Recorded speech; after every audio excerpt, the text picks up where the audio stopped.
Assalamualaikum warahmatullahi wabarakatuh. Terima kasih majlis, Saudara Datuk Razak, ahli panel dan semua tuan-tuan dan puan-puan. Saya Dr. Aznan Hassan, pengurusi Majlis Ulama ISMA. Dan saya datang hari ini hakikatnya nak dengar saja. Tapi oleh kerana orang sebut secara jelas, saya rasa saya perlu bangun menjawab sedikit sebanyak. Pertamanya, saya rasa tak ada masa yang banyak untuk saya menjawab ke semua isu yang ditimbulkan. Saya dengan besar hati dan juga rendah diri, kalau boleh, ABIM mengadakan wacana akan datang panggil wakil ISMA untuk ada, dan insya-Allah saya bagi jaminan saya akan datang. Jadi senang untuk saya nak jawab. Sekarang saya nak jawab tak boleh. Saya rasa bukan tempat saya berada di situ untuk saya menjawab tak adil kepada ahli panel. Tetapi saya nak menjelaskan 2-3 perkara yang saya rasa kita perlu jelas di sini. Yang pertama, matlamat siasah dalam Islam. Kalau kita buka mana-mana kitab syarak sekalipun, sama ada Juwaini, sama ada Mawardi, sama ada Abu Ya'la al-Farra, sama ada kitab-kitab fiqh-fiqh yang lain, mereka meletakkan bahawasanya matlamat siasah itu satu. Itulah seperti mana kata Mawardi, al-imamatu mawdu'atun li khilafati nubuwah wa siyasati dunya. Dalam satu nas menyatakan siyasatu dunya bihi, menunjukkan bahawasanya matlamat penadbiran dalam syarak adalah untuk menegakkan agama dan mentadbir dunia berdasarkan agama. Jadi bila mana kita menyatakan begitu, bila mana kita masuk dalam pilihan raya dan sebagainya, matlamat asasi tidak boleh lari daripada penegakan syariah. Kalau siapa buka Said Hawa Jumullah Saqafatan wa Akhlaqan, beliau memberi hukum tentang pilihan raya dan beliau menyatakan bahawa seorang Muslim dalam keadaan sekarang wajib masuk pilihan raya. Kenapa? Untuk menegakkan syariat dengan kapasiti yang dia mampu. Oleh kerana itu, sebarang urusan sama ada halusiasi, sama ada kita bercakap tentang pilihan raya, memilih calon, memilih parti dan sebagainya, sebagai seorang Muslim tidak boleh lari daripada matlamat asasi, itulah menegakkan syarak sekadar kemampuan beliau. Now kita balik semula dalam halusiasi. Saya rasa tak ada untuk saya jawab dengan masa yang singkat dengan nak respon Dr. Hazuri dan sebagainya. Kalau boleh bagi masa yang panjang, saya boleh. Saya rasa bukan masa saya sekarang. Dan saya tak rasa saya tak ada jawapan. InsyaAllah saya ada jawapan, tapi bukan untuk menjawab sekarang, insyaAllah. Cumanya saya bagi contoh kat sini. ISMA tidak akan masuk, saya ulang sekali lagi, ISMA tidak akan masuk bertanding di tempat-tempat di mana umat Islam bertanding. Itu yang pertama. Orang miss point ini. Orang menganggap bahawa ISMA akan masuk tempat-tempat di mana umat Islam masuk. Tidak sama sekali. So di mana tempat yang pas bertanding, tidak akan ada ISMA bertanding di situ. Bahkan internally kita mempunyai arahan untuk melakukan apa yang patut dilakukan untuk memenangkan calon umat Islam yang terbaik pada tempat tersebut. Itu yang pertama. Jadi kalau umat Islam pas umpamanya meletakkan calon Muslim yang terbaik, disitulah kita akan membantu PAS. Itu yang pertama. So jangan silap faham. Jangan kata bahawa ISMA datang untuk memecah undi supaya orang tidak menangkan Islam. Tidak sama sekali. Itu yang pertama. Yang kedua, jika sekiranya di sana terdapat tempat di mana orang bukan Islam dan umat Islam di tempat tersebut merupakan majoriti, saya letak ulang sekali lagi, satu tempat di mana dia bertanding di situ ada 2 orang bukan Islam, sama ada MCA lawan DAP ataupun MIC lawan DAP, dan majoriti umat Islam, majoriti di situ adalah umat Islam, di tempat itulah ISMA akan datang. Saya tanya tuan-tuan, adakah ISMA datang untuk memecah undi atau menyatukan undi umat Islam? Di tempat tersebut tidak ada orang Islam bertanding, orang bukan Islam bertanding. Tuan-tuan kata pada saya, tetapi mereka itu adalah mereka yang melakukan halusiasi dengan kita. Jawapan saya, dalam syarak, ketika mana kita melantik seorang sebagai ketua, berlaku satu tempat di mana ada Muslim dengan non-Muslim. Dalam syarak tidak ada sebarang keraguan untuk pilih Muslim. Saya ulang balik kata Ibn Taymiyah, kalau dibenarkan sedikit.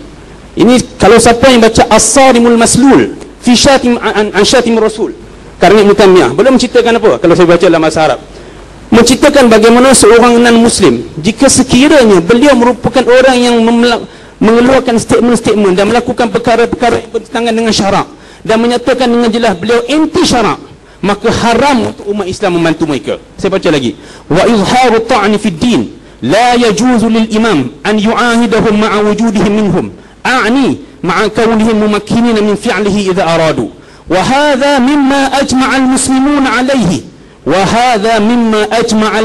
alayhi Ini merupakan ijma' orang Islam ke atasnya. ولهذا بعضهم يعاقبون على فعله بالتعزير. sebahagian mereka akan dihukum dengan ta'zir, dan sebahagian mereka akan dihukum dengan bunuh. Ini kata Ibn Taymiyah. Orang yang dianggap sebagai fleksibel. Ibn Taymiyah ini orang yang tidak benar langsung untuk melantik orang bukan Islam menjadi pemerintah dalam apa jua keadaan sekalipun. Ibn Taymiyah ini, bukalah kitab-kitab Ibn Taymiyah. Pernah satu ketika beliau meriwayatkan kisah, orang datang tanya tentang bagaimana orang yang bukan Islam dilantik. Beliau menyatakan apa? Tahukah kamu sebab apa Salahuddin berjaya? Dia kata Salahuddin tidak pernah melantik siapa pun yang bukan Islam menolong dia. Tidak pernah. Tapi kita bukan begitu. Dalam keadaan sekarang kita menyatakan, jika umat yang bukan Islam tersebut, orang bukan Islam tersebut menentang Islam dan mengeluarkan statement-statement menentangkan Islam, maka kita meletakkan seorang Muslim yang baik dan berwibawa untuk membantu umat Islam di situ. Ibn Taymiyah menyatakan, lalu kamu mungkin berkata kepada aku, bagaimana jika sekiranya orang bukan Islam tersebut merupakan orang yang berkepakaran, dan orang yang Islam yang kamu letakkan tersebut orang yang tidak berkepakaran? Ibn Taymiyah menjawab lagi, beliau menyatakan apa? Bal isti'malu man huwa dunahum fil kifayati anfa'u lil muslimin fi dinihim wa dunyahum wal qalilu minal halali yubarak fihi. Ini kata Ibn Taymiyah, wal qalilu minal halali yubarak fihi wal haramul kathir yazhab wa yamhaquhu Allah Ta'ala. Beliau kata apa? Bahkan kalau jika sekiranya kamu mengambil seorang yang kurang kepakarannya tetapi dia Muslim, lebih berguna kepada umat Islam dari segi urusan dunia dan akhirat mereka, dan sesungguhnya sesuatu yang sedikit tetapi halal, beliau menganggap melantik orang bukan Islam itu sebagai haram, dan sedikit yang halal lebih diberkati oleh Allah daripada haram yang banyak yang akan hilang dan Allah Subhanahu Wa Taala akan hapuskan. Ini matlamat kita masuk dalam masa yang singkat ini. Perlu sedar, ISMA tidak pernah dan tidak akan masuk bertanding di tempat-tempat umat Islam bertanding. Kedatangan kita adalah untuk menyatukan umat Islam di tempat-tempat di mana orang bukan Islam bertanding. Saya boleh cerita lebih panjang lagi, saya rasa bukan masa saya. Kalau diizinkan masa lain, saya mencadangkan kepada Nadwa. Buat sekali lagi dan panggil saya bersedia untuk datang. Terima kasih banyak. Assalamualaikum warahmatullahi wabarakatuh. Terima kasih pada Dr. Aznam.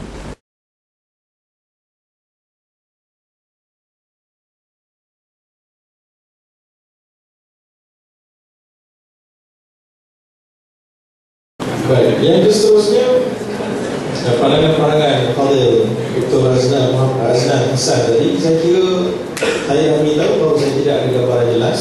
Saya menerima dengan terbuka pandangan-pandangan beliau. Cuma sedikit respon sekali lagi, pandangan beliau tadi diasaskan atas takyif ataupun atas gambaran interpretasi yang telah beliau dan ahli beliau pegang. Maka perlu diaraikan juga pandangan yang dipegang oleh kumpulan yang berbeza. Kumpulan yang berbeza tidak merasakan melantik wakil rakyat sebagai melantik ketua, maka ISMA merasakan itu melantik ketua. Tapi pandangan kumpulan ini bukan ketua, ini wakil rakyat, sayyidul qaum khadimuhum. Khadam, kami lantik khadam, kami bukan lantik ketua. Dan wakil rakyat tak semestinya akan dilantik menjadi menteri. Maka atas sebab itu ada takwilan-takwilan yang berbeza.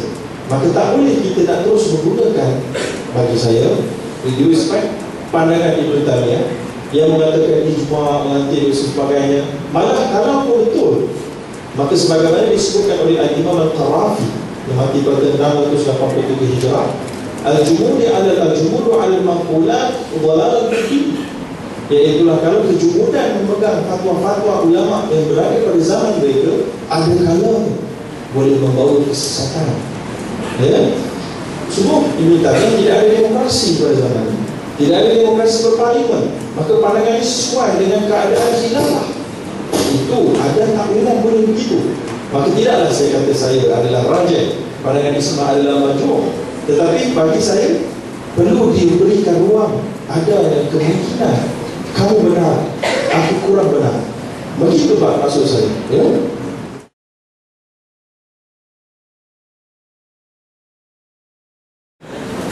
Terutama sekali orang agama saya sebut, kita selalu bernostalgia dengan segala keputusan zaman-zaman dulu. Tapi yang harus kita ingat bahawa zaman dulu itu persekitaran yang lain. Ketika itu mungkin orang-orang Islam yang dominan, dan kerajaan Islam berdasar pada hukum hak Islam. Tapi zaman sekarang, zaman selepas jatuh Utsmaniyah dan sebagainya, keadaan berbeza yang sudah tentu memerlukan beberapa perubahan dengan situasi dan keadaan semasa.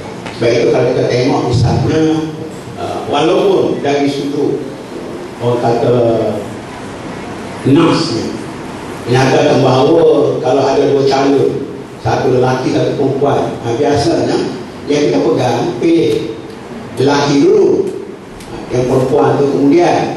Tapi kita tengok dalam ijtihad politik moden, bagaimana Maududi sendiri pernah menyatakan lebih baik dipilih Jamilah juga